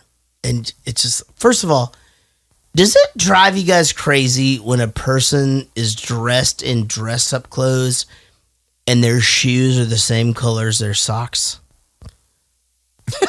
I don't think that should be a thing. It just makes it look like it's a really big shoe. It's like it's a boot. It could be a boot. It's okay if it's black shoes, black socks. Correct. And you have a black belt. It's fine. anytime they do some shit to somebody, like even when Christopher Walken punches Dennis Hopper in the mouth, in the nose, he goes, "Hey, your eyes are going to start watering, and this is going to happen." So he is beating the shit out of her, and he punches her in the stomach. He goes, "What? You can't breathe or what?" So apparently, all these goddamn fucking gangsters just do something to you and then describe what is happening to you. Well, that's what they as teach. It's happening. They teach that at gangster school. Is that true? Yeah, I think so. Where is Holy gangster shit. school? It's in New York. New York, Detroit? Yes. She gets thrown through a fucking shower. That would hurt. And she is so cut up, and he's so cut up, and he got hit with Elvis, by the way, on the head. Yeah. And she is just laughing hysterically. "You look ridiculous." And he is so pissed off, right? And then she kills the shit out of this motherfucker. Yep. Just kills him over and over. By the way, anybody ever do the thing back in the day where you could spray hairspray on your jeans and then just light it up? No, but I definitely made a blowtorch. Did the lighter blowtorch. Yeah. You know that straw on the WD-40? It shoots it a long way. Yep. Nobody should ever do that in a world. WD-40 was my blowtorch of choice. Let's not do that. Yeah, I was sure that she killed him with the corkscrew, and then In she his dropped foot? it and went off to something else. And I go, oh, maybe I remembered that incorrectly, but Oh, she shot him with the shotgun and started beating his She head. killed in him with with everything. Yeah. that's true. And he deserved to be killed with everything. Agreed. And then she just shot the shit out of him over and over. That is some over self-defense. Honestly, like if they didn't have all the drugs in the room, like she really could have just been like, "Fucking look at me! Yeah, I shot him." Like, Yeah, he was end beating of the story. shit Like, out of me. she wouldn't even have to leave. Probably would have got a comped room. You know what I mean? Like, Come on, what the fuck is waiting for us up there, huh? What the fuck's waiting for us? It's gonna shoot him. Tell me I'm gonna pump two in your face right here, right now. It's not gonna shoot him. Clear enough, motherfucker. He's gonna shoot him. Like Nick Carter used to say, if I'm wrong, I swear to God I'll fucking apologize, all right? Something's amiss, I can feel it. If anything out of the ordinary goes down, I swear to God, you are gonna be the first one shot. Clarence, he didn't do anything. What the fuck? Shut up, all right? I'm gonna blow this motherfucker away. Fuck you. I wish somebody would just come and get me because I don't like this anymore. Get a hold of yourself, you fucking sissy. Get a hold of yourself, you fucking sissy. So fucking great. Like the whole time, he just like commenting on like, "Hey, dude, he's bluffing. He's bluffing. You know, don't do this, don't do that." well, they had told him before, you know, like, don't worry. Like, I mean, we'll be there no matter what happens. And the other guy's like, he's gonna fucking shoot him from the other room. Like, they don't give a shit. Yeah, like, they don't give a shit. I love the that guy was a sissy. You know, like this guy, he's such a sissy. You know, we could do whatever we want with this guy. And man, then we fast forward to, man, god damn it, Dick fucking got the part. He got the part on the phone. Oh, yeah, he almost didn't go. He was like, I shouldn't go. I've got an early call. I don't want to get messed up with this. He's like, fucking all right. He goes, "Hey, Clarence." And Clarence is walking out the door to go do this whole thing. And Clarence goes, "Yeah." He goes, "Never mind." And Clarence just goes, "We can talk about it later." And it's like, at that moment, he could have just said, "Fuck it. I'm going to go be on TJ Hooker." You know what I mean? Yeah. So they walk out, and Brad Pitt's like, "Hey, get some beer and some cleaning products." Coming Home in a Body Bag is my favorite movie of all time. I mean, after Apocalypse Now, I think that is the best Vietnam movie ever made. Wow, thank you very much, Clarence. Lee, What? this guy's packing. Really? Well, I mean, I've been pretty scared about this whole thing, but I'm fairly confident you're just here to do business. So look, I don't want to be a wise guy or nothing. If you want, I'll take my gun out. I will lay it on the table. It's up to you. Oh, no, I don't think that's necessary. Boris, be nice. Make everybody some coffee, okay? It's a pleasure to meet you. Nice to meet you, too. Honey, sit down. Relax, relax. The correct answer in any situation is like, "Okay, Boris, take this gun." Right. That's it. Yeah. That was my one note on this scene. They should have totally taken the gun. Why Why the wouldn't they have fuck taken would the you gun? not take the gun? They're not going to shoot him. What are they worried about? Yeah. Just take the gun. It's fine. he's playing, Boris is holding a goddamn fucking He's gonna Uzi, give for it to you. Christ's sake. Take it. Yeah. Jesus. because he was playing cool. Like, oh, I want to be cool in front of this guy who I he get it. thinks Yeah, is cool. I mean, that's how they sold But this guy's the fucking worst. I mean, He is like, the worst. they cast him so well. Yeah. everything. Like him in the car, him reacting to this. It's so good and so believable. I mean, he's always this guy in everything he's in too. He's kind of typecast. Is he in a bunch of shit? Yeah, and he's this, smarmy little shit that. Yeah. People don't say smarmy enough. I couldn't believe he had 2 cups of coffee and did a line of Coke. He'd be like, it's probably ringing. Well, it was decaf, so he's fine. Elliot wasn't supposed to tell you anything. He's not a dirty cop. He's a good cop. He just, he saw his chance and he took it, that's all. Why does he trust you? Well, we grew up together, that's why.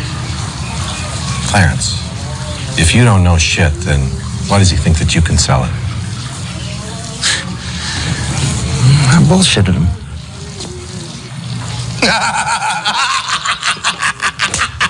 You are nuts! He's a wild man, this kid Clarence. I like him. You're wild. I love him. Look at I love this guy. He bullshitted him. You believe this kid? I love him. Elliot, I love this kid. Money, get the money. Touch his toes. They keep saying too, like this guy, he bullshit him. Like this fucking Clarence can talk. No way would they be able to hear that conversation where they were all standing. By the fountain. Well, he was inside the door. They were out by the fountain. I could hear birds in the water and the wind, and there's no way he's hearing that. Yeah, and he wouldn't be suspicious that they step outside to be alone, and the guy's still and he follows him to the doorway and just stares at him and grabs his crotch, points his junk at him. That's not suspicious. Yeah.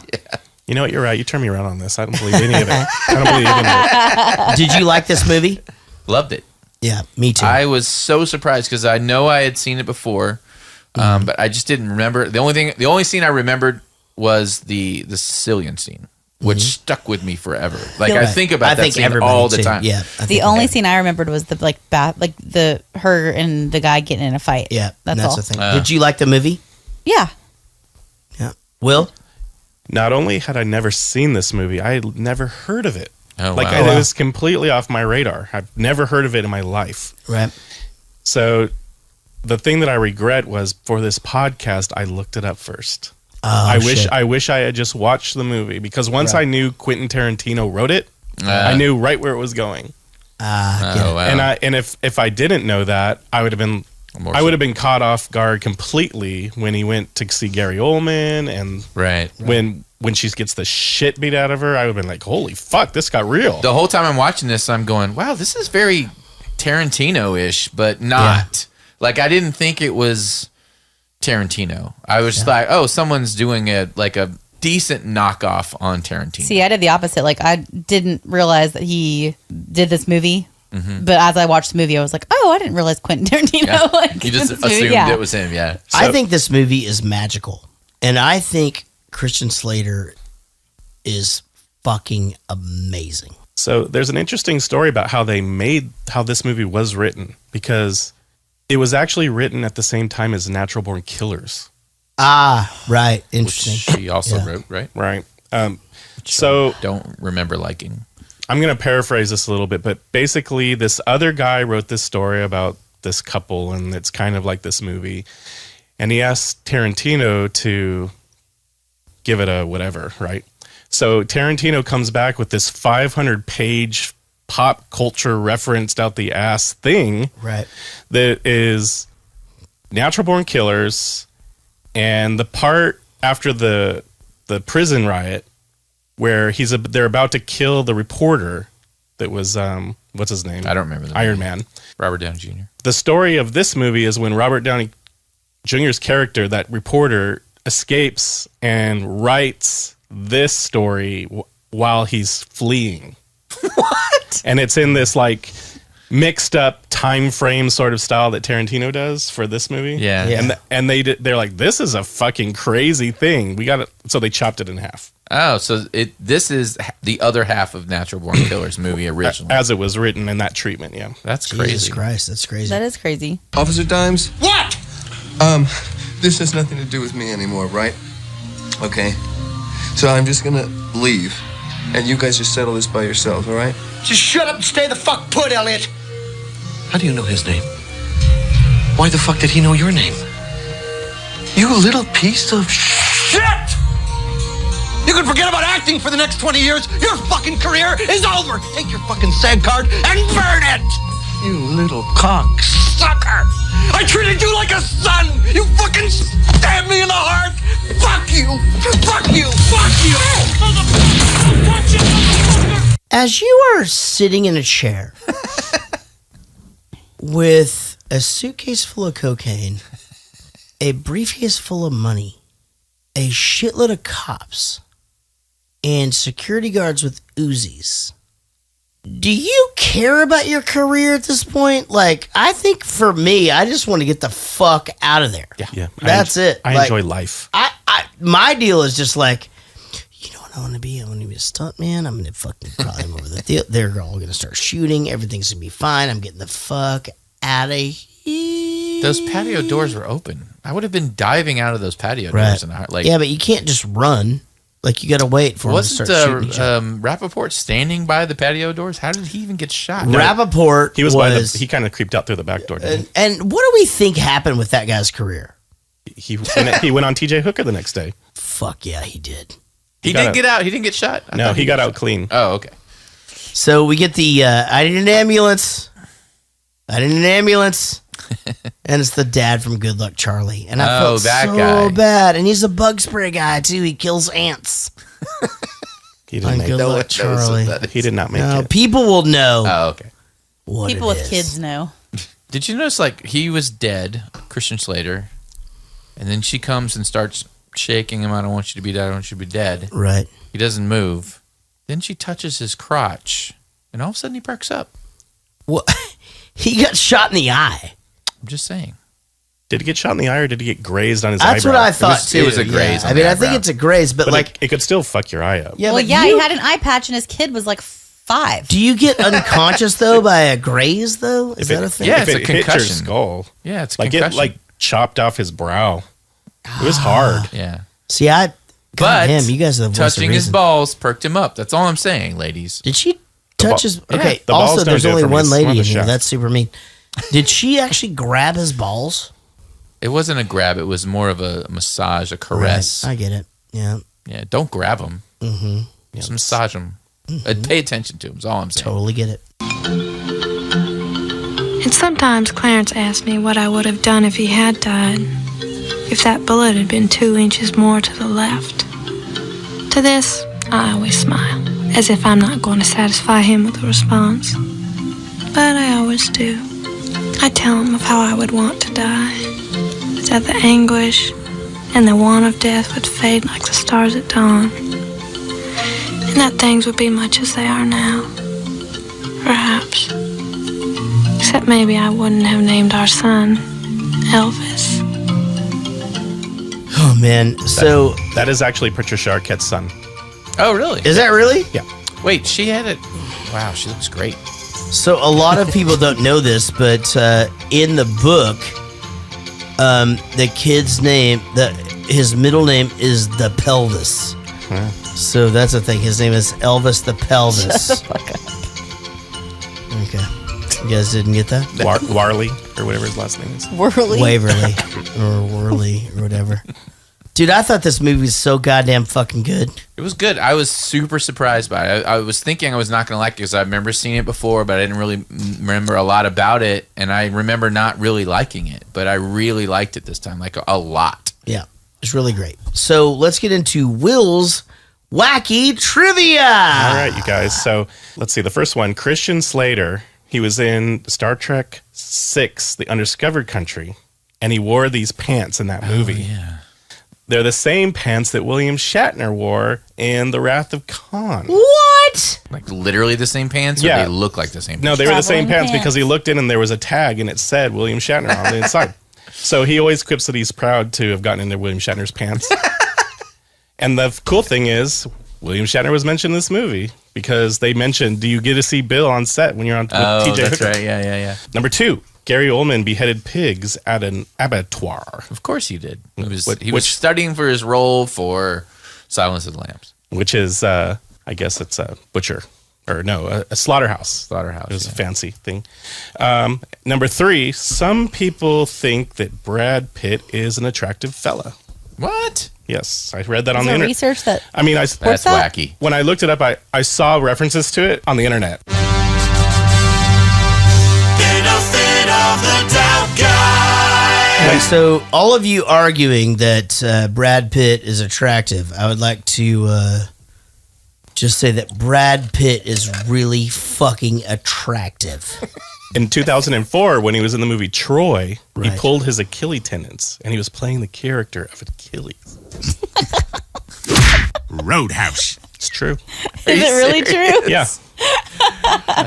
P.S. Here's the thing. So we have just shot up a goddamn fucking hotel room. There's a bunch of cocaine there. There's police everywhere. And I even sneaking the fucking one-eyed guy out of the lobby. I'm fine with all of this. The problem I have with this movie, Quentin. What did you call him earlier? Quintino. Quintino. Is that the goddamn Cadillac is just like fucking parallel parked right there, and we just That is a roll choice. out. That's a Like- choice spot. Like, and I but know we you all knew they drove it. I know you didn't used to need a passport to go into Mexico, but like, it's like the bloody eye patch and all of the shit and stuff. Like, did they even like consider any of that back then? Oh, Or just, I put a come note in? on it. You cannot cross Tijuana with a fucking bullet wound to your head and a case full of money in your car. Yeah, I kind of figured that would have been a thing. There are going to be traces of Wait. cocaine in the car. Just one podcast ago, you guys were talking about you can just go to the ocean and just walk around the wall. Yeah, but the car It's can't so walk around it. stupid. The car can't walk around it. Oh, they had the car. Yes. Well, they just Also, yes, walked the around the wall is wall, stupid, Rich. dropped off their stuff, drove across, got their stuff, and then No, there they we are. they would be heavily questioned. They were probably just in Plus, he Long didn't even Beach. have his driver's license. It's fucking at Spider's house or whatever his name is.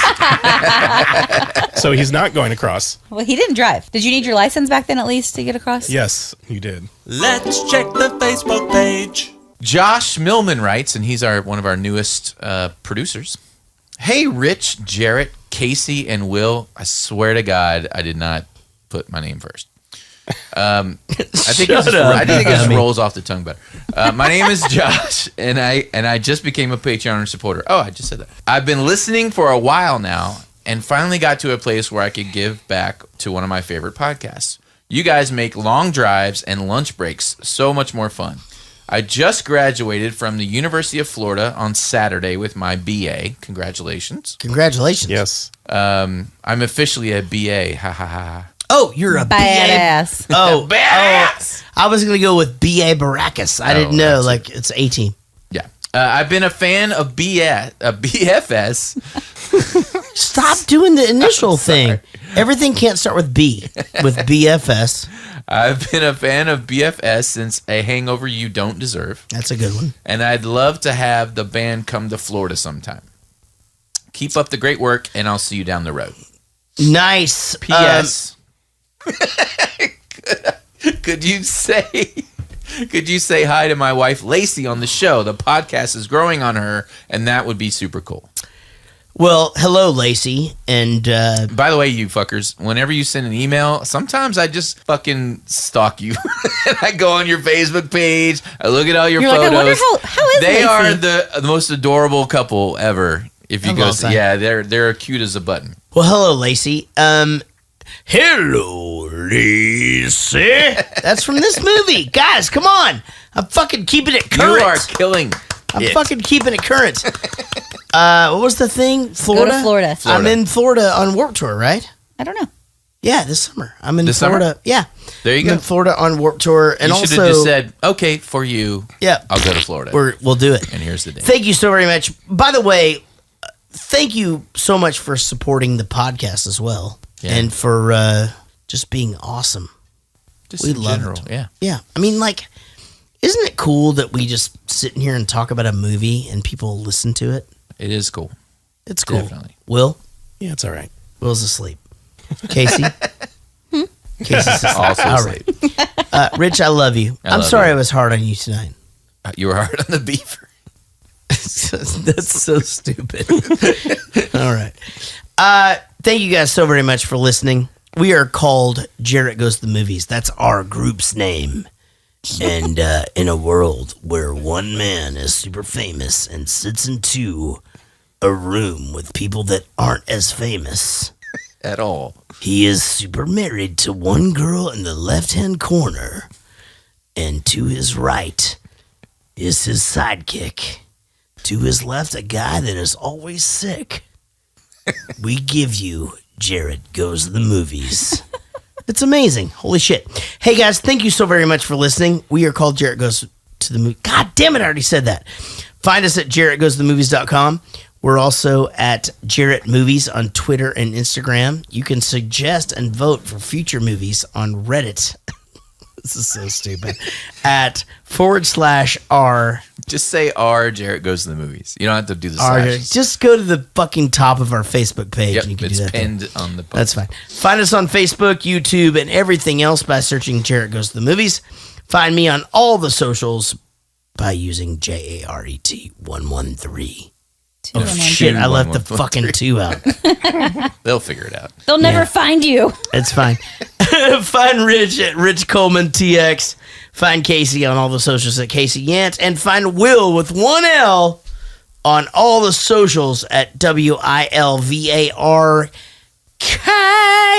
Guys, this has been so much fun. I love this movie so much. I love all of you individuals just as much. And sincerely, if I swear to God, if I've not said it before, I'll say it again. I like you more than a friend. I'll see you down the road.